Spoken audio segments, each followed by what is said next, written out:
JP.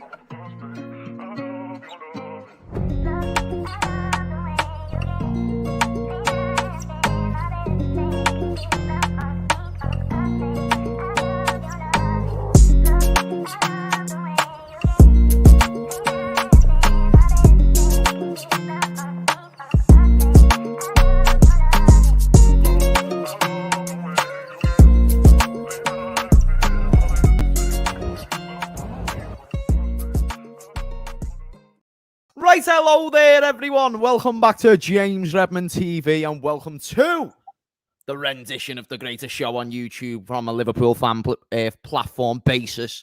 It is Hamez. It is my man Husam. It is my man Monts, and it is my man Mr. Little. As we start off every single show, we've got to wish Mr. Little a happy birthday. Shout out to Husam as well, my guy, for making himself available on a week-to-week basis for this YouTube channel. And then, of course, my dude, fam. We didn't even know we were going to have you, Monts. That's why you're not in the thumbnail, broski. But don't worry, channel's in the description. We don't get your beautiful face to get more clicks in the thumbnail, but that's fine. That's fine. Okay. It's all right. We good. Yeah, it's cool. Next week. I'm just saying, don't let me down next time. I've got a living to get here. Do you get what I'm saying? Viewership matters. Cool. And we need superstars in the thumbnail. Yeah, listen, I'm not a superstar. That's Husam. That's Husam and Tom and you guys. I'm the bystander. Minister bystander. Why is he being humble? I hate it when people do it's like Messi. He said he went. You're the one who's been on TV, brother. So where do we go from here? Wait, he's been in adverts with Cantona. Who's been in adverts? Who's been on movies? Who's been on series? Mr. Big Brother himself. Mr. Big Brother himself. Wait, I actually, Monts, what's that advert where you're on the phone to the dad? Because that was your voice. I'm not even. Big Brother advertising. Monts, shut up. I'm asking you a question. There's an advert where you're on the phone to a dad and he's talking about Subway or something. What's that advert? That's not me. That's not me. No, that sounded like you. That sounded like you. I refuse to believe that was not you. Maybe I need to get paid for it because that wasn't me. Listen, I've actually got one more coming out. But that's not the point. The point is, there you go. Humble man on the telly. No. You see him. This one here has been on. He's been on a news outlet in another country. So again, that's crazy in itself. You have gone viral. Hold on. Can you send me the report? Sam, hold on. You've gone viral multiple times and are known by multiple Premier League footballers. And you obviously work. You know who you work for. You know who you write for. So again, I'm not hearing it. I won't say it to the people with it in case you don't mean to say it. But you lot know that it's not that. So again. You lot are the superstars. I am the bystander. So before I start listing you man's accolades, please. All right, Mr. Big Brother. Wait there. Why are they calling you Big Brother? Are you on Big Brother? He's on the Big Brother advert, yeah. He was on the ad, bro. He posted it on Twitter. Just go to fact. Twitter, literally. Fun fact, I've got a friend. Hey, Tom, are you on to Paul Blackburn? He's on Big Brother at the moment. He's a scouser. He used to do all those TikToks. Yes, Lads, I remember now. Big Brother at the moment, you know. Lads, he used to be my mate, yeah, and I saw him on Big Brother the other day. I was there like, go away, Paul, like, you know, that. Easy. Let me read this comment first and foremost. Shout out to Sam, one of the greatest dudes on this channel. First and foremost, happy birthday to Tom. Can we all say happy birthday to Tom, gentlemen? Only goes without saying. Happy birthday, Tom. Happy birthday, Tom. There we go. Thank you for the respect. Secondly, today. I thought he was 12, according to some people in the comments, but multiple sources, multiple ages, who knows? Yeah, Tom, you're like the Scouse African, you know what I mean? You could be anywhere. Anyway, secondly, I want to say Endo has won a Champions League and has been our best player this season, Husam. Just an unnecessary hate for Endo. Husam, your response? I'm not even going to dignify that to the response. That's just disgusting. Talking about Endo being our best player. Behave. You should watch my tier list. We had 5 categories, world class to poor. Where do you think I put Endo? Knowing you, probably in world class. I actually created his own category. Obviously you would. Above Salah. Yeah, it's one of those things. Anyway, let's talk about some proper footy. How about we do that? Boys, we've got loads of things. So we've got the Merseyside derby, a few injuries to talk about over the international break as well. But where I want to start off, and Tom, I'll start off with you on this one because you seem to be the most seasoned when it comes to the ins and the outs of this deal. So in the summer, we were linked with Andre heavily, and there was sort of implications that this could be one that we wait until January for. I also know that Manchester United contacted Andre throughout the summer, and that was something that Andre weren't really willing to entertain in that moment. He's remained committed to Fluminense in the duration of his time. You know, while he's there, he says, I'm committed to it until I'm not there no more, pretty much. What's your stance on it? Because obviously there's been links with Arsenal coming out talking about it as well. What do you know about this deal, and do you think it'll still happen? From what I've read and from what I've seen, the reason Edu was over in Fluminense or whatever they call was to deal with a young winger they've got. There's a good young winger that they want to try and bring in and buy and have them in the Arsenal youth team. I don't think it's about Andre because, let's be honest, they've got Thomas Partey, they've got Declan Rice, they've got Jorginho. All those are going to remain at the club. I don't see why Andre would be willing to join them right now when there's a bigger opening in our sort of team. We'd done the groundwork in the summer. We had an offer rejected because obviously Fluminense want to win this Copa Libertadores. But the player was willing to make the move if anything could have been agreed. He was willing to make the switch to Liverpool. I believe the deal is going to get done. I believe it's going to be, I think it's around 20 million. Might be a little bit more, might be a little bit less, but it's around 20 million. I think that's his release clause. So that's a really good deal. Is he the traditional 6 that Liverpool fans are used to? No. We're used to more of a destroyer, a tackler, a hard hitter, but maybe not as good on the ball. Andre is very much an on-the-ball technician, very similar ilk, very similar stats to Thiago. But got that nasty edge. He's got the good defensive numbers. I think that we're trying to evolve this midfield into a possession-based one. And Andre is the ideal person to sit in that base. If you have McAllister alongside him, if you have Jones alongside him, if you have Gravenberch alongside him, they can form a double pivot if needs be. If you want to give Andre a little bit more support, then you're pushing Szoboszlai further forwards. I just don't see why Andre isn't the right buy. Obviously, there's bigger names out there, but they're not going to be available in January. And I don't want to leave this DM situation a whole season because it'll come back to bite us. We've got a good shot at trophies this season. The Europa League, the Cups, even potentially the League. I don't want to piss those away because we wanted to wait an extra 6 months and waste it and, not get a DM. And then it could just even be a thing where we end up going and getting him in the summer anyway, which wouldn't make much sense. So I have a lot of maybe unfounded, but there is a confidence in me that this deal gets done in January and Andre's part of the squad for the final 6 months and beyond. And he's only 22 as well. So he fits the age range that we're going for in that midfield. So they can all grow together. I just don't see any problems with the deal. Husam, was you going to say something? No. I was going to say something. I love the fact. Yeah, I love the fact we went to Tom first because he's the FM guy. I can't lie to you. Any youngster on the show going forward, we should always start with Tom. I actually agree with that approach because he's an FM merchant, so he knows all of them and he knows. The beta comes out today as well. The new game comes out today, I think. So tell you about his player profile and shit. He's fully into FM. Good on him. You can get some good ball knowledge. There's a Bundesliga. Why haven't you posted a FIFA episode 2 yet, Tom? No, I know because I'm waiting. I've been busy. See this guy, James. See why we're on to him. I'm a busy man. Do you know what he's doing? He's monetized now as well.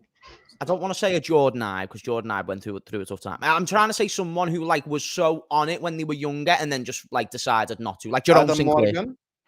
Adam Morgan. You are the Adam Morgan of YouTube if you keep going the way that you're going, Mr. Little. Duncan? You going Duncan? Yeah, man. Yeah, Bobby Duncan as well. Bobby Duncan, my guy. No, Bobby Duncan isn't a gold digger like that. He isn't a gold digger. That's different. Bobby Duncan is in League 2 of the Spanish league at the moment. So he's in League 2. Tom Little is Samed Yesel. Second division. Wow. Samed Yesel, what a throwback. Samed Yesel, isn't he German or Turkish? Yeah, he's retired now. I remember his goal against West Brom. I thought big things were happening. And then here we are. Do you know what I saw the other day? I saw a thing about Andros Townsend being linked to Saudi 3rd division. Isn't that crazy? He's at Luton now, Andros Townsend. Townsend still playing ball? Yeah, Townsend who? Andros Townsend, the winger from Spurs? Yes, that Andros Townsend. He's at Luton now. He's signed a contract. Yeah, he's just joined playing football. He's still playing football, yeah. Luton. You're lying. Where? Oh, yeah, I'm fucking lying, Sam. No, there's no way. Give me a sec. No, he's just joined Luton, I promise you. Because what happened was he was supposed to join Burnley and then something fell through on deadlines. I saw the interview the other week. He fell through my on God, he plays deadlines for Luton Town. These guys ain't lying. Yeah, he's just joined them. Why would we lie? Did he join them in the summer or did he join them now on the free agent? As a free agent? No, he's just joined like 2 days ago. Yeah. Because he was a free agent. I thought he was going to be 38. To be fair, he's 32. He's 32. That's crazy. Yeah. Wait. I thought he was going to be 38. I went into the age section. I was expecting 38. Guys, 32. I'm like, okay. You know, the only one that they're missing, the only one that Luton are missing is Theo Walcott. If they could have Walcott, Barkley, and Townsend together. But Walcott actually retired. Wait, hold on a minute. It's 32 to be 38. Because Eden Hazard has retired at 32. Like, what's going on with this? By the way, I hate that. I hate everything that everybody did around that time of Hazard retiring. I can't stand it when people try and compare him and Mo Salah. It's like, let them just both be boss. Let them both be boss. Because what Hazard's still doing. You try and do an argument on that. What do you mean let them both be boss? One hasn't been boss for 4 years. He hasn't been boss for 4 years. What? One of them hasn't been boss for 4 years. Oh, Monts, do you want me to tell you how tap you sound? You sound stupid. It's like saying that a 10-year peak is bad. It's not bad. Salah has had a 6-7-year peak. Hazard had a 10-year peak. But that doesn't mean that Hazard... We just don't compare them. They're both amazing players, so stop being delusional. I'm just saying, listen, I'm being tribal because they're the same age. I think it's disrespectful that they're the same age and they're compared. What was Hazard doing at 21 and what was Salah doing at 21? Hazard was one of the best prospects in Europe. No. That was Salah, to be fair. That's why Hazard is good here. I just don't like the comparison. One of them is still in his peak, and the other is retired and is in Burger King. Let him be over there. Hazard not one of the greatest Premier League players of all time? 100%. So why are we doing this? I actually disagree with that, I said, James. Last time we tried to make a list. It's by the way, actually the Premier League. When you think about it, the list is quite fucking long. Like. Before you get to the Hazards. No, I'm being dead serious. Because when you think about it, you've got the Vieiras, you've got the Bergkamps, you've got the Henrys, you've got the Ronaldos, the Giggs, you got the Rooney, you got the Agueros, the Yaya Toures, the David Silva. I'm not talking about scrubs. Like, I'm talking about fucking good players. Like, yeah, I don't know. Last time we mentioned it, we got to about 12, 13 till we mentioned Hazard. So he's probably 12th, 13th place in that list. It's not a disrespect, by the way. Like, no, but if we're going to talk primary, there's so many good players, James. Think about it. If we're going to say wingers, though, he's surely got to be like what, top 3? Yeah, wingers. He's top 3, 100%.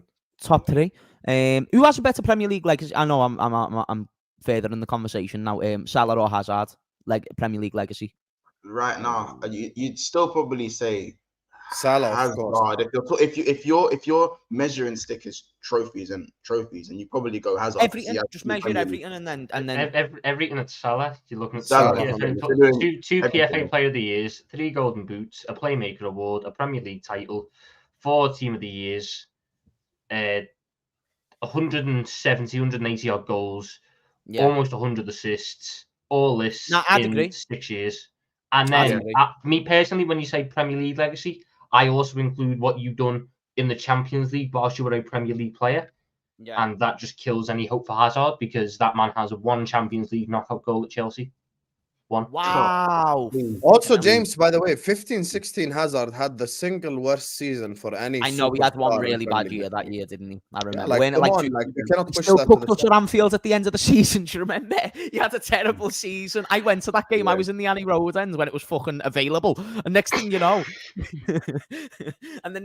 Hazard goes and trumps on us, boys. I was thinking, hang on a minute. Wasn't that the game Benteke scored in the last minute? Yeah. Do you know what it is though? But my thing is that, like, I understand they're both amazing players, but I feel like because there's such tribalism in the game, there isn't really a way to compliment one without dissing the other. Do you see what I'm saying? Like, I have a chip on my shoulder because I can't even people when it comes to Eden Hazard, Chelsea fans' sensitivity is on 10. They play on 10 sensitivity. They're so sensitive about this guy. I literally said this guy is a god tier Premier League player. However, he is disrespected because of his. No, he's not. By the way, hold on. He is disrespected. But it's not because he's not on the top 10. No, hold on. Let me finish, bro. He's disrespected by certain fan bases at times because of the way he fell off. But Chelsea fans will focus on the fact that I said he fell off at Madrid, which is the truth. He didn't take care of his body, and that's why Say that again. Was you going to say something? No, I just clapped for the super chat that he put momentarily on the screen. No. Oh, yeah, bro. And it's annoying because people immediately compare Salah to him for no reason when Salah has nothing to do with the conversation. Nothing to do with the conversation. This is a hazard appreciation, and people just are throwing Salah's name in there. Our fans do it. Rival fans do it. There's no need. One is still in his prime. Playing well, Hazard super fanboys, like Hazard meat riders, do go too far on Salah as well. They make out like Salah's dead, bro, and I'm there like, whoa. Let's at least be genuine. And that's what I'm saying about the debate. Let's not go too far one way. Let's not go too far the other. Let's be honest about the thing. Shout out to Tom Little's secret admirer. Tom cooked on that debate against Don. So proud against Don. He did. He made me proud. It was a Salah versus Hazard debate. Well in. I think a part that never got any credit. He pulled out a Carragher quote about how Carragher said Hazard's the best Premier League player for 4 years. So I went and found the Hazard quote where he said he wishes he could be like Salah. Yeah. That is quality. Right, we're getting told off by an American to stop talking about this topic right now. So thank you, Mike Dars. We appreciate your inputs. So right, I want to talk about. So we spoke about Andre. I mean, to be fair, Husam or Monts, do you have any input on Andre? I mean, because I think if we bring Andre in, I'm looking at that dude probably being the final piece of the jigsaw as someone who's going to come in as a first team player, and potentially that's why we've been using McAllister as the 6 because we're awaiting to go and get Andre. Is that a player that you want? And knowing that he's probably going to, because we've got Gravenberch, young as fuck. McAllister's about to probably hit his peak age. Soberslai's 22, so we're probably not going to see many reinforcements. It's just, for me, I don't mind. Let Monts go first. He's been on TV. Because he's a big deal, fam. Nah, go for it, man. Cook, fam. If we're talking, my guy. For me, I don't even know if he's a proper DM. Like, I think everyone forgets. No, he's not. I'm letting you know now. He's not. Yeah, like, he's not. Like, do you see what I'm saying? When I've watched the clips, when I've done my homework on him, I'll be real. He does actually look talented. I'm not gonna lie. He is a talent. There's no doubt about that. But Arsenal are looking at this man to replace arguably their third choice DM. We are looking at him as our first choice DM. That's a problem to me because if you look at our competitors, Rodri, Rice, and if you want to throw Tottenham in there, maybe just for now, they have Basuma. So if we're looking in the DM market, we are the weakest in that. And I'm not saying that Andre doesn't have the ceiling. His ceiling's not very high. Again, we'll have to see more when he actually, if and when he arrives through the door. But for me, when it comes to competing, we are just a 6 away, in my opinion. There's obviously other areas in the squad to improve at, but I think the 6 is the main one. I don't know if Andre is the one to kind of go, in January, we go get him and we try and push. If we can hang in there. If we're talking... I think with him as a DM, no, he's like... So you don't want me to talk, Tom? He's just going to overtake this whole section. So I can't even have an opinion. It's a debate, Husam, and like you so said, you had your opinion. Monts has his opinion. I'm just stay quiet. I'm not trying to voice an opinion. I'm countering a point Monts made. Jesus Christ! You've been on the news once, and one good debate against one good debate. Salah Hazard, and now he thinks he did take over the world. One more good debate than what you've had, Husam. Go on, Tom. So Andre plays in a double pivot at Fluminense. He plays in a double pivot at Fluminense in the same way that McAllister did at Brighton, but they would be the opposite to each other. So imagine Andre is the more defensive of the two, and McAllister is the more forward-thinking of the two, which is why I can see it working with a fluid midfield, because you're not going to have an out-and-out DM. You're going to have two defensive-minded ones. Andre's the more defensive-minded one. He operates a bit deeper than McAllister does. I think the issue you've got with McAllister at the minute is he wants to get forwards. Andre's skill set is a little bit deeper, so it'd be more beneficial there. I do agree with your point that maybe the club needs a more renowned DM, but then the only question I'd throw to Husam as well, so he doesn't feel a little bit left out, what DM in the world is there? What DM in the world is there that's available, that is available in January? Can we get in who is at a top level? Or is it worth the gamble of getting someone in with good potential? For me, unless it's either Paulinho or... Then you want to check Decore in the summer for 70 million, Tom? So what changed your mind now? Yeah, acting like I still wouldn't want to check Decore. So you take Decore for 70 million? I wouldn't even take check Decore, me, I But wouldn't I'd even still take take him Czech no to more. go. Yeah, Right? same. I I wouldn't would, apply. but that's why Tom has the worst takes in this entire application. But here's the thing. 5 minutes ago, you were just fucking praising it. No, because you had one good debate. I just said Salah Hazard. I had a great debate there. And I was actually surprised. Like, you actually Tom, what debated channel well. was this on? Because I need to watch that debate, you know. Staffy TV. I'm gonna send you the link. Big up Staffy Send as me the well. link, I'll send you the send me link the link. after. Yeah, I'll send you the link. I don't know, man. I think with Andre, he's still a youngster and shit. I don't know if he'll take us over the top against Man City because that's the biggest problem. I think we could still win the league this season if we keep it close till January. If we're like 5-6 points behind, you know, something like that, it's a bit more realistic that we do come back. I think Arsenal and Man City are the two competitors, obviously, for this league. I don't think anyone else is. There is clearly an imposter in the top four that will eventually fall off. But I think with Andre, look, I remember your tweet, Husam, there's an imposter among us. That was a quality. 100%. Husam, I'll tell you now, your tweet game's quality. Your tweet game's quality. There's some tweets that are Appreciate it. reading. Like, Appreciate that's it. a star. Thank you. So I think with Andre, look, you know what my biggest problem is? There are people who watch the Brazilian league. 50% of them are telling us he's a DM. 50% are saying he's not a DM. I don't know who the fuck to believe anymore. Given the way that Liverpool play, I don't even know if we need a DM to begin with. I don't know what Klopp's trying to cook up, to be fair. If Trent inverts, then we might not need a DM, you know. But if Gomez inverts, then it doesn't work. So I really don't know, to be honest with you. But I think, look, it's a good signing. But then the ultimate question becomes, there's two questions that rise up from this Andre debate. Number one, does it take us over the line against Man City? And number two, where does that put Gravenberg's future? Because right now, I think most of us would agree that the three should be McAllister, Szoboszlai, and Gravenberg going forward in the big games, etc. If we like play the team properly. So I don't know what it is like. So where does that put Gravenberg if he starts? Gravenberch doesn't start. Jones does.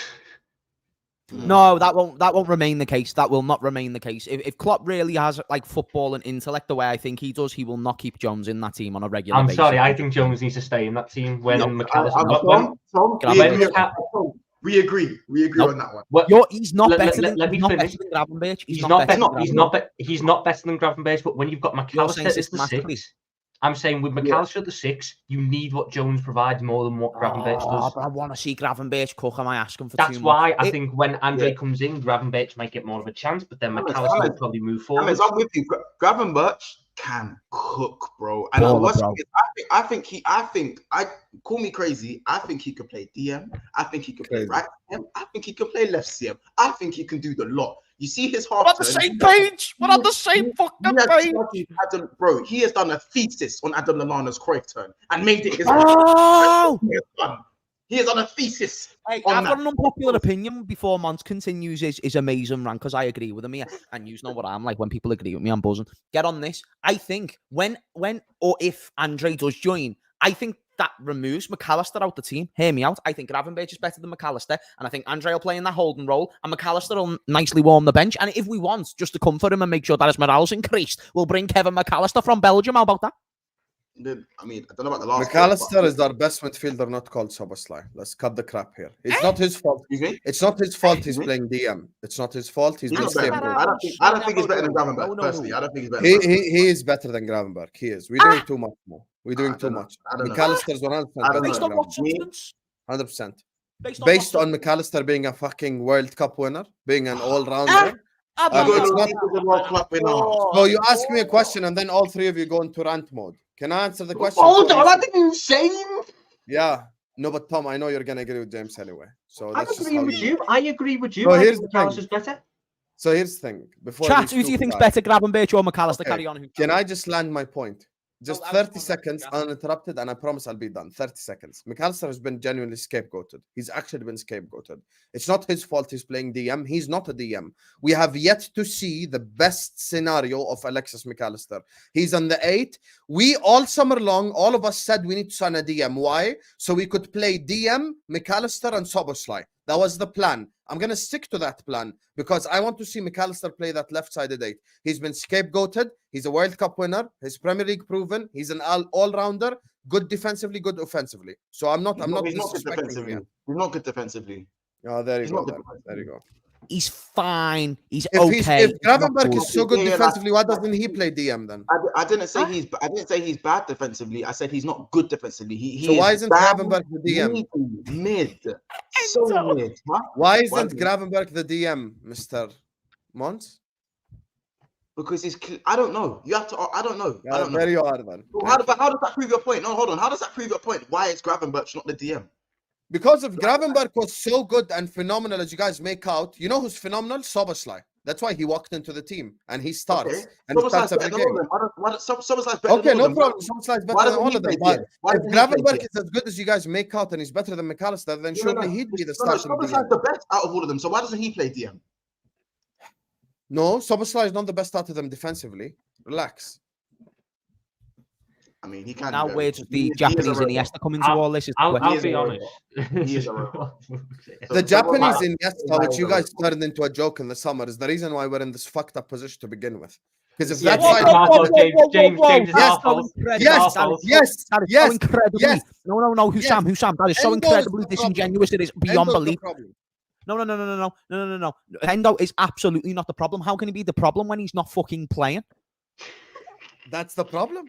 That is a fucking illogical way of thinking. So against Brighton, all right then. So it's Bajektic. No, wait there.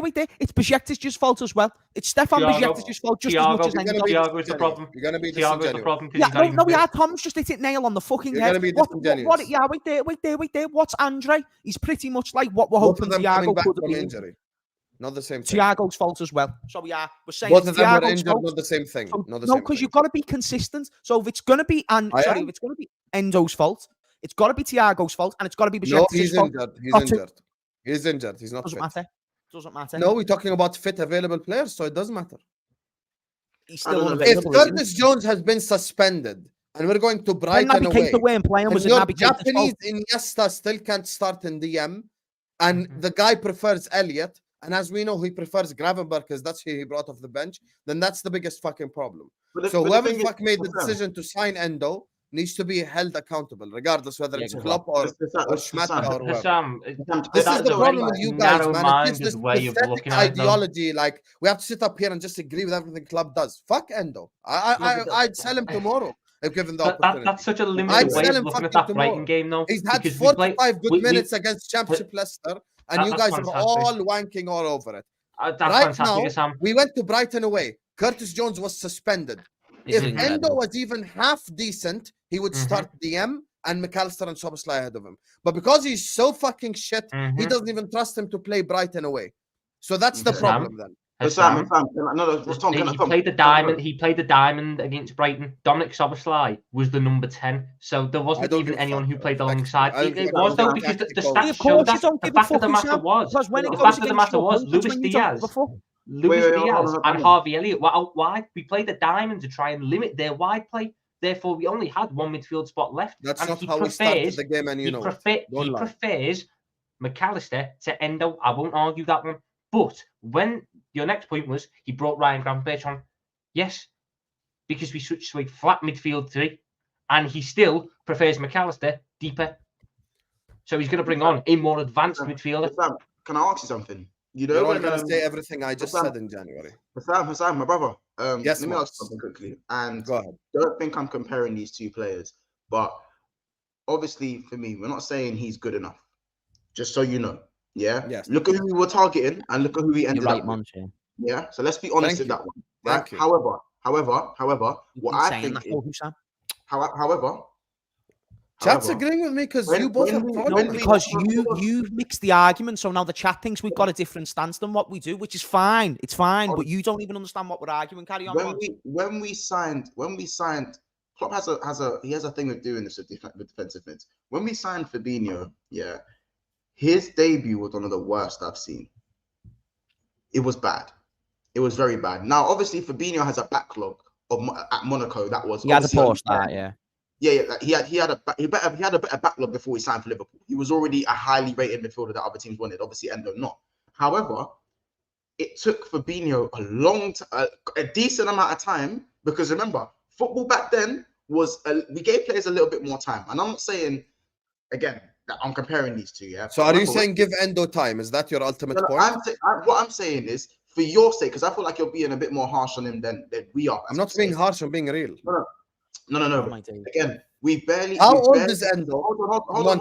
This is right now because Monty's misunderstanding the argument. He doesn't get it. No, I'm destroying his argument. You don't get it. You're not destroying no argument. You're arguing with a Endo straw is man. 31 years old. Monts. He's arguing with a straw man. He's arguing with a straw man. Improve. He's 31. It's not about he's arguing with himself. Fabinho was 24 when we signed him. Bro, is your camera or your screen saying this? But the difference is, bro, he looks like a donkey on his debut. He looked like a donkey, bro. He looked horrible.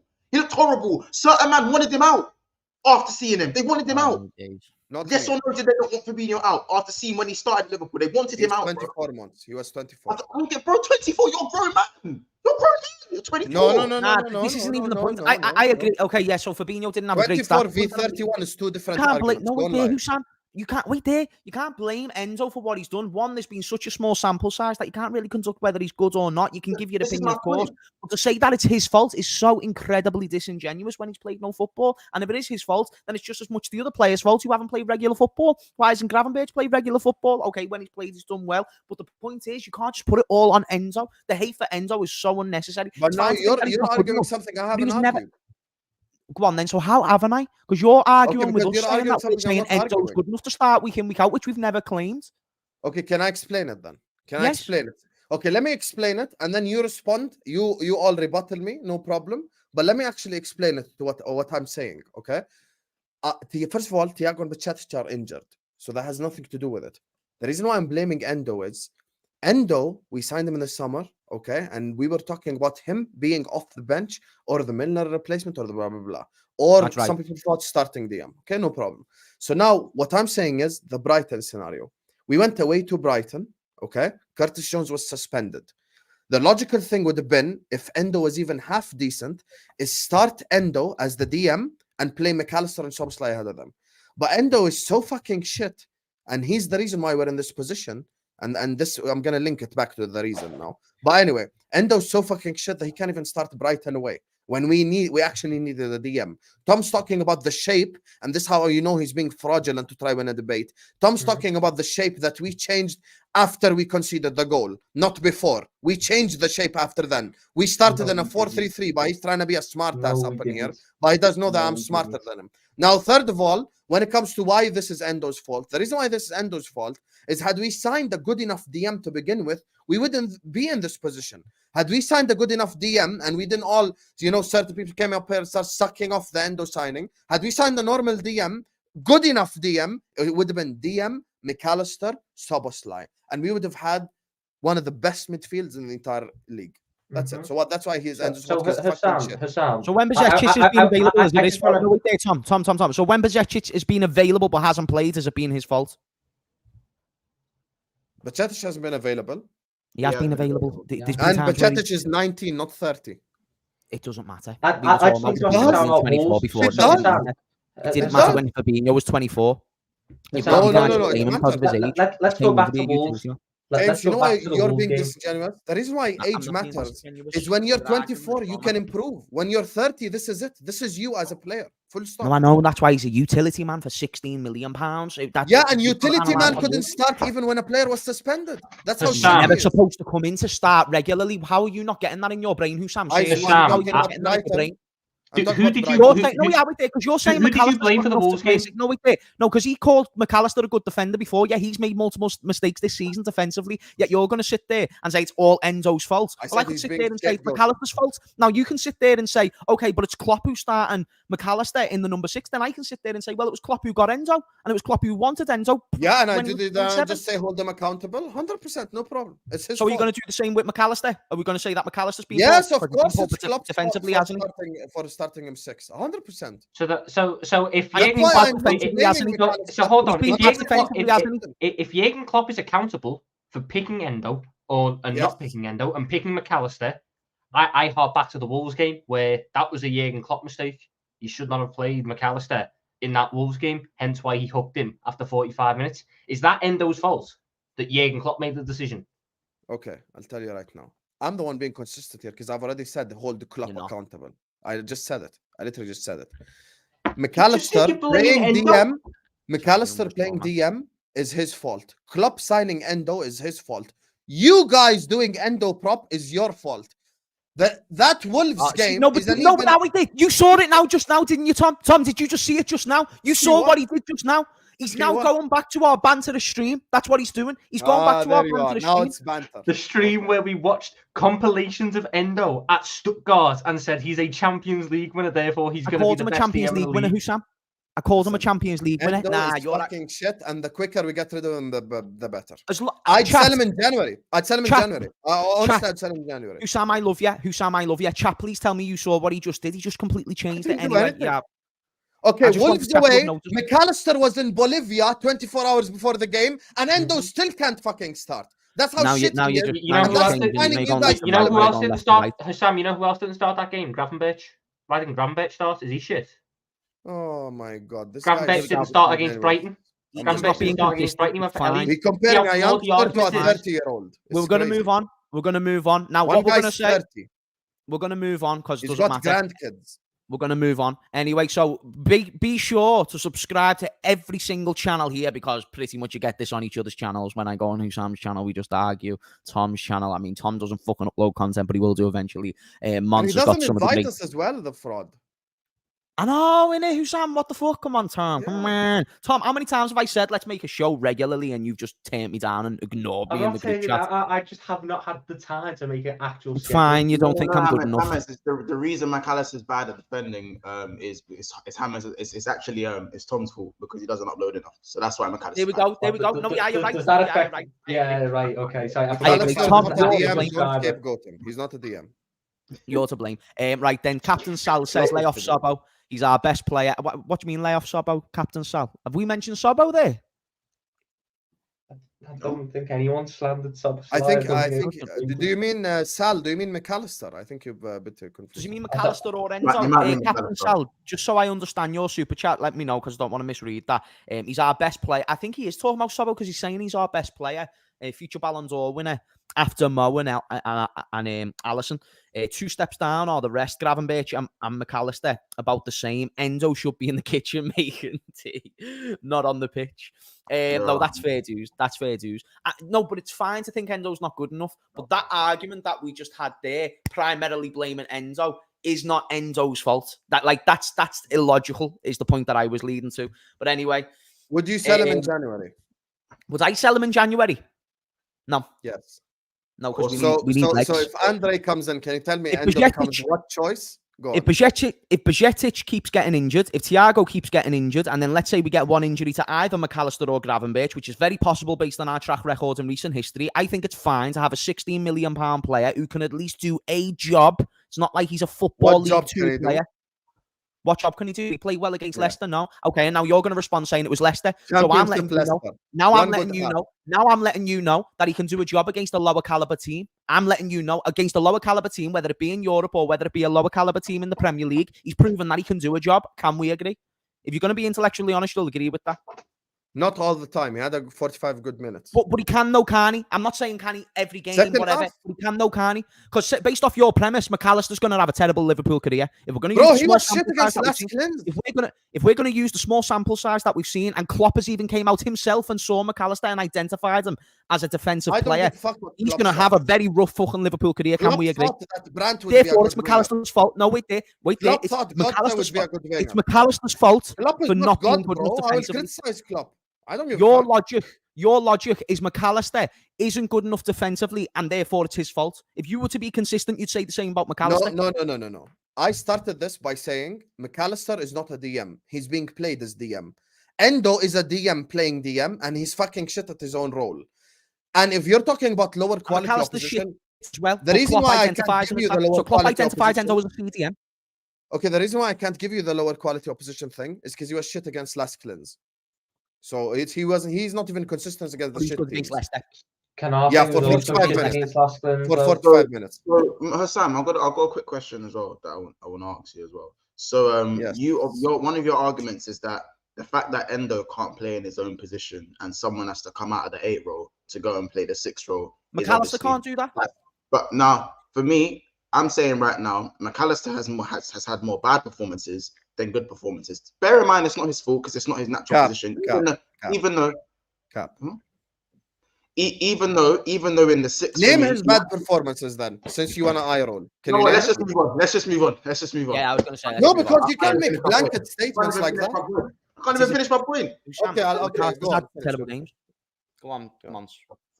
Bro, all I'm trying to say to you is that if you're looking at the 8th position, if McAllister is as good as you say, and he's better than Gravenberch, then for me, why doesn't he play in the 8 regardless and find another person to play in the 6? For me, why doesn't, like, if he's so good, if he's as good as you say, if he's our second best midfielder, then surely Jurgen Klopp would look at McAllister and go, you have to play the 8 because it is that. Here we go. Thank you. Yeah. Important. It can't be that important if he goes, oh wait, you know what? You do a job of the 6, yeah. You know, you can do it. It's fine. You know, because at the end of the day, look at McAllister, bro. He did. I bet you Husam's one of the guys who said at one point Curtis Jones is shit, and that same Curtis Jones is starting above McAllister in the number 8. Just saying. So it's McAllister's fault for being shit. Anyway, let's move on. So I can't respond.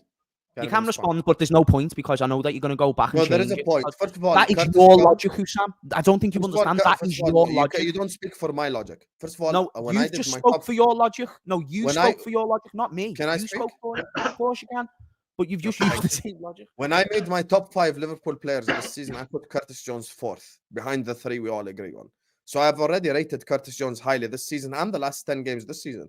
My opinion is not built in gravestone. My opinion is, I'm very happy to change my opinions. With McAllister, Monts is waffling. McAllister has definitely had better performances than worse performances. His bad performance, I think he's had 2 bad games. Name is bad ones. Name is good ones. Okay, I'll name the bad ones. Wolves and Brighton. That's his 2 worst. Chelsea. I think he was bad against Chelsea. No, actually, he was okay. I thought he was fine. Okay, against okay. Again, okay. We'll say okay. Yeah, but he wasn't bad. He was bad against Wolves and Brighton. The rest of the games he played out of position well. And the reason why Curtis Jones for me, Tottenham. Why does everyone forget Tottenham? He was crap against. I went to that game. He was crap. He was blowing after 20 minutes. I wouldn't even blame McAllister too much for that. Yeah, you can't blame McAllister for Spurs, and he didn't. He wasn't even that bad, by the way. I promise you. First, Klopp was going mad at McAllister for the first 30 minutes of that game. He was blowing, bro. He was blowing. He was struggling. Obviously, red card. After the red card, I'm not going to look at McAllister and single him out. But I promise you, at that game, he was blowing, bro. And Klopp was going crazy at him. He's not a DM, man. He's not a DM. No. Now we're going. He's not. That's not. We haven't yet. What's that got to do with what I've just said? I said let me breathe. It's fine, because he's not arguing. Let me just breathe because I can't arguing the right point. You keep going on side quest. 10 seconds. Just let me just explain it. No, McAllister is not a DM, so we have to blame Klopp for playing inside position. With Curtis Jones, based on his performances in the last 10 games this season and the start of the season, he deserves his starting spot, and we play better with him in the team. Now, if we're saying who should be playing the 8, then we can just reverse this on Jones and Gravenberch, who you all think Gravenberch is better than Jones. So, but why is Jones starting? Let's not have semantics in conversations. At the end of the day, McAllister is not a DM. It's not his original position. I want to see him in the 8, and then we can give him proper judgment. There's a difference between Endo, who's a DM, not starting his real position, versus an 8 starting 6. That's it. See how he doesn't understand that. He doesn't understand the argument, boy. So it's fine. You don't understand the argument. It's fine. Right. So the next topic that I'd like to ask for is Musiala, because I've seen links like with Musiala recently. And this is going to be before the Merseyside derby talk as well, because we've just spent 40 minutes talking about Endo Wataru, only a stream where Husam's on. Tom Little's anyway, honestly, bro, it's crazy. I haven't even spoke. Musiala, boys. What? I haven't even said a word. How can this possibly be my fault? I left this battle. I retired from that battle ages ago. Even James agrees it's your fault, Tom. It's your fault. I agree. Tom, fuck you. Back. Anyway.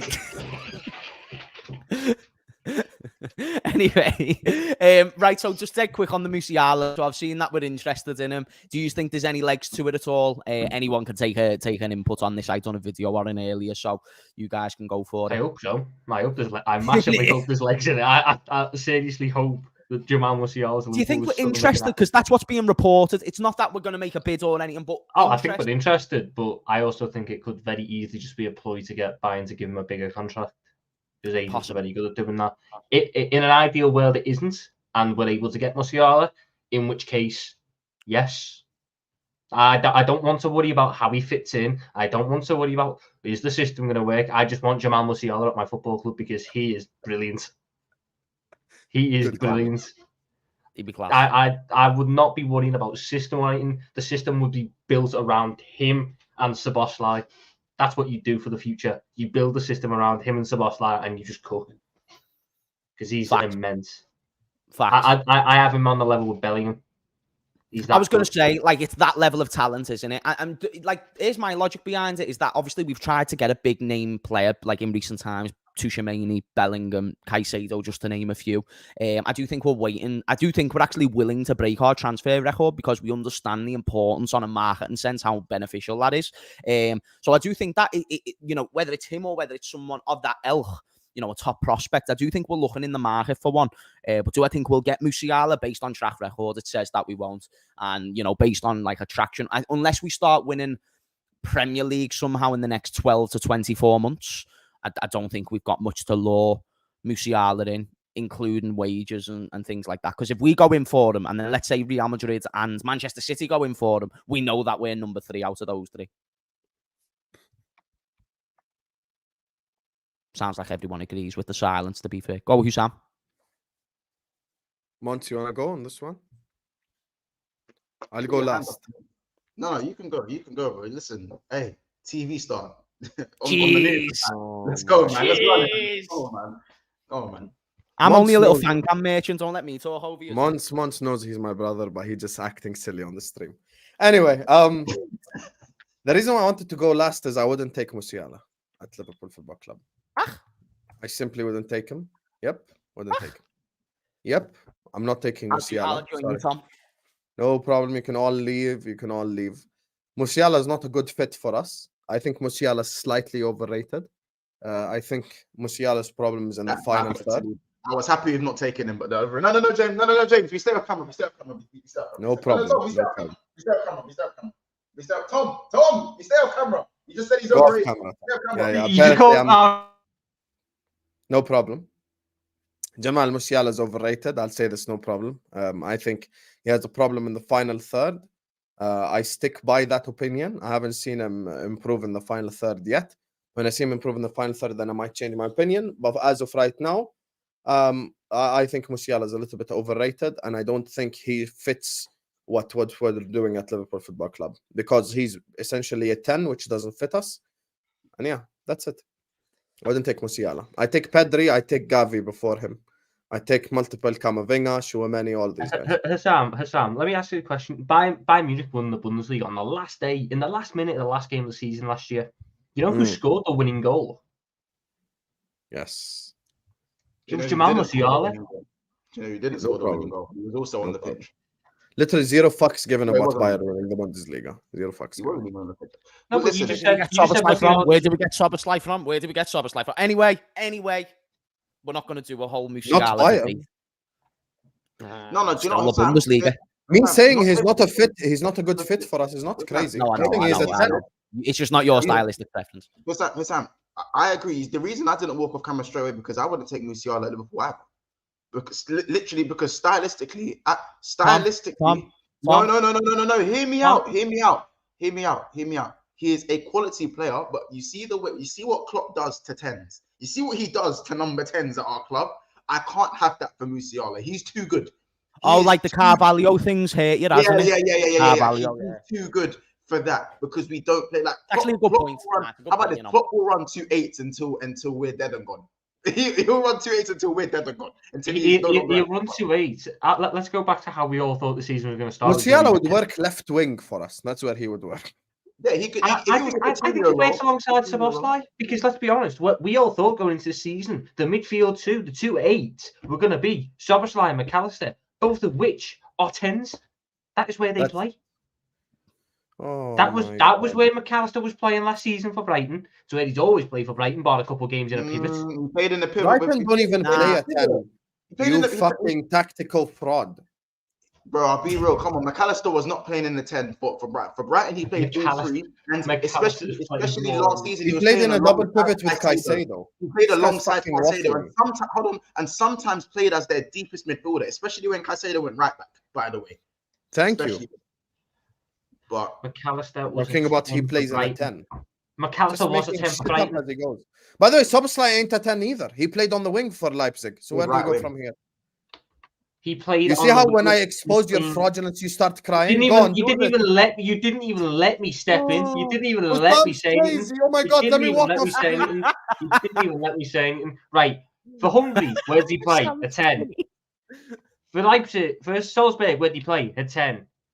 For Leipzig, guess what? He played as wide midfielders in a system like Tuchel did. And Tuchel never had Mount and fucking whoever else it was on the wing. They were 10s. They were narrow. They were 10s. Right midfielder / right 10. Like, he just made that position up. I made that up, did I? Anyone in the chat ever heard of right 10? I've never heard of right 10. It was Ram on FIFA. Ram. Yeah. Yeah, but that's FIFA, not real life. Oh my days, that is hilarious. Okay. About RAM. Like, let me just swiftly move along from Musiala. I actually understand though, just to conclude the Musiala talk. I think he is primarily a number 10. I do think he brings a bit of versatility to his game, but I don't think that if he comes into the Liverpool team, he will bring the I understand if people doubt the balance that he brings. I would take him. I'm not going to lie, because I think he's just one of those players. You don't turn down one of those players. That being said, I do still think, there's things to be desired in terms of the development of this game defensively, etc., etc. But anyway, Bubakar, shout out to you, sir. He says Leroy Sane isn't consistent. He isn't a consistent player. He can't replace Mo. Mo is consistent. Do you know what? Just a quick side note. We don't need to delve into this because I want to talk about Everton in the final 10 minutes. I also want to say to the chat as well, go subscribe to absolutely everyone on this panel. Everyone delivers box office content besides Tom, because he doesn't upload, but he will upload soon. They'll subscribe for when he does upload. And do smash a like on this stream as well. A quick question to answer this. Would you take Leroy if Salah was to bugger off to Saudi? No. Leroy Sane is one of the most overrated players of all time. I'm sorry. He was quality in the Prem, though. Can we agree? No, I disagree. I don't think he was that amazing in the Prem either. Nope. Sterling was a better winger than him. I'm sorry. He's ridiculous in the Prem. I was never as worried about Raheem Sterling as I was about Sane. I was never worried about Sterling. I was petrified of Leroy Sane. Yes, yeah, but that's you were 12 at the time. You were petrified of everything. Yeah, right. Do you know what, though, Sam, we can both agree. Sane was always more of a problem for us, though, wasn't he? No, he wasn't. I disagree with that. What did Sterling ever fucking do? If you're telling me the City winger I was most worried about, I'm going to say Riyad Mahrez. That's the only goal that Sterling's ever scored against us for City was against us when we were drunk. When we won the league. If you're talking about who I was more scared of, then it's Mahrez for me, 100%. I don't. The worst part is I agree with the Sam in the sense that I don't want Leroy Sane. But I wouldn't say he was one of the most overrated wingers in the Premier League and this, that, and the other. I think he was a very good wing. One of the most overrated wingers, full stop, Tom, not just Prem. Sorry, one of the most overrated wingers, full stop. I disagree with that massively. I've got to shoot off. Because I've got to go to. Go for it, Monts. Guys, go subscribe to Big 6 Monts. We appreciate the time that he's had today. He's probably going to go and do a fucking advert. So see you later, Monts. As I said, go subscribe to the lads. I'm 7 subscribers off of 6.8k. So guys, please make that happen. And Monts, before you go, score prediction for Everton. 3-0. My guy. Thank you, just remember, Sane, by the way, was creating at a rate almost as good as prime KDB, a 26-year-old Kevin De Bruyne, by the way, or 27, I believe. So make of that what you want to make of it. Anyway, Sam, hold that. You guys love Wataru Endo to the bottom back. Shut up. Bam. Yeah, no, Sane isn't the one for me. I don't think 28, he's had injury problems. For me, if Salah was to go, I don't think Salah should go. But if he was to go for whatever reason, the guy I want to get is Moussa Diaby. I think that's your Salah replacement right there. Do you know what? Somebody commented in my chat or one of my comment sections about Moussa Diaby, and the way he like described it, he might as well have been his lawyer. It was fantastic. Like he talked about the goals and assists and about how it was similar to Salah prior to joining us, and you know the pace element. Moussa Diaby is Salah at Roma. That's exactly what he is. He's Salah. I've always been up for the Diaby thing because stylistically he's always seemed like our type of winger. And now that he's at Villa, there's still a step up to be had there. It's not like Villa's the end game for Diaby. There's still a step up to be had. I mean, I'd imagine now that he's at Villa, it'd be more expensive and higher. Oh, yeah. But if you're looking for that big name player and someone who's still young and can fit us stylistically, I think Diaby would be a shout. Before we go into Everton, Husam, would you take Diaby? Salah replacement? Yes, I mean yes, because we'd have to get a winger somewhere. Not right now, no. I think Salah could. No, not right now. But you know, if Salah goes at the end of his contract, would you consider Diaby the type of player that I don't want him to go. I want us to give him a new contract. I know, but in the world where he goes, Not in the world where question, Saudi, in the world where Saudi gives him too much money, and he goes, who are you getting in to replace him? Leao, Kvicha, He's just naming Vinicius left wingers. Junior, He's just naming left wingers. He's just naming left wingers and strikers. Not a single one of them plays on the right. Listen, no one gives a fuck about your tactical crap. You just said RAM. Like, stop acting like you're, like fucking taught by Alex Ferguson over here. Relax. That is crazy. Anyway, let's talk about Everton. We've got the Merseyside derby on the weekend. Boys, are we confident? Are we feeling? Because you know what I'll say about Everton, right? I'll say that they've been better than what they have been in previous years, in my opinion. I'm not going to say they've been world class or anything, but I do think they've been better. I think they're a bit more of a difficult challenge. And also, we know in tendencies based on draws that we've had with them over the years that this is just a game where form goes out the window. How are we feeling? And do you think that we'll win? I fucking hate the derby. I fucking can't stand them, bro. That's why I wanted them relegated. I hate it, lad. I was happy. You know what? There was a twisted part of me that was happy to see them stay up last year on the guarantee that they go down this year, because you don't know how badly I want their opening of their new stadium to be fucking Plymouth. They have to do Plymouth. They have to do Sunderland in the Championship of their brand new multi-billion-dollar stadium, whatever it is. I don't care. The derby, I hate it. I hate the stress building up to it because it's just, we should get the job done. We should get the job done. We are a better team than them. We have a better attack than them. We have a better defence than them. Their midfield is physical. Our midfield is technical quality. We should win this game, and we should win it quite comfortably. But when you look at everything else around it, it's another 12:30 game. Everton are in... Their underlying numbers this season are very, very good for some unknown reason. They have like the fourth highest XG in the league. They've created loads of good chances. Not what I want to see, because they are going to have a game where they cash it in. They are going to cash in their XG and they will score 4 or 5, and that worries me. I'm hoping that it's a 3-0, 4-0. Logic would dictate it's going to be 3-1, because God knows we love a 3-1. Yeah. I just don't want to even imagine a world where they get a result, because this should be the game which kickstarts a good run of form for us going into City. And if that's the must, isn't it? You know, you don't want to go another game dropping points. You don't want to. Before we wrap up, by the way, chat, smash a like, do subscribe to everyone. Husam, can you give your quick input on the game? Because I know that we need to go in a sec. Yes, I think we win the game. I'm not worried about Everton. I'm saying the Premier League is a disgrace. 12:30 kickoff yet again after an international break. We've had like 14 of them, and it's genuinely... Look, people always say Liverpool fans, victim mentality, want to cry, blah, blah, blah. But it's a genuine concern. Why are we always the 12:30 kickoff? There's no fucking games on Sunday. And Liverpool and Everton don't play on Tuesday or Wednesday nights. So this could have been the Sunday 2 p.m. kickoff with ease, but we decided to just, allow BT Sport and Amazon and TNT to control our players' health. So for me, I think it's just shit, to be honest with you. But I'm not worried about Everton at Anfield specifically. I think we win the game. I think we win the game with ease. We need to bounce back, and I think we will do that against Everton. So I'm really not worried about the game. Amazing. And I hate quick Everton. score I hope they get predictions. relegated. And they're so lucky that Luton, Sheffield, and Burnley exist, or they would have actually been down this Otherwise, season. they'll be in that conversation. I know that them being so shit is the only reason Everton will stay up this season. Honestly, they should have went down last year. Fuck Leicester, man. Anyway, score predictions before we wrap up. 4-0 Liverpool. Tom, Clean sheet. I'm gonna go 3-0. I'm saying 2-1. You know, I think it's going to be one of those audible bastard games where they just play decent and just hold off. Honestly, it's going to be one of those. But I'll take a 2-1 as long as we win. That's all that matters, guys. Do smash a like, do subscribe, not only to me but to the people who've donated us the time on this channel. I'm also a regular on Husam's channel. I'm there pretty much weekly. So do tune in for that. He's got some great shows. Get your score predictions in the comments down below. Do subscribe to Tom, Husam, and Monts. And without further ado, we'll see you all later. Sayonara. Kangaroo.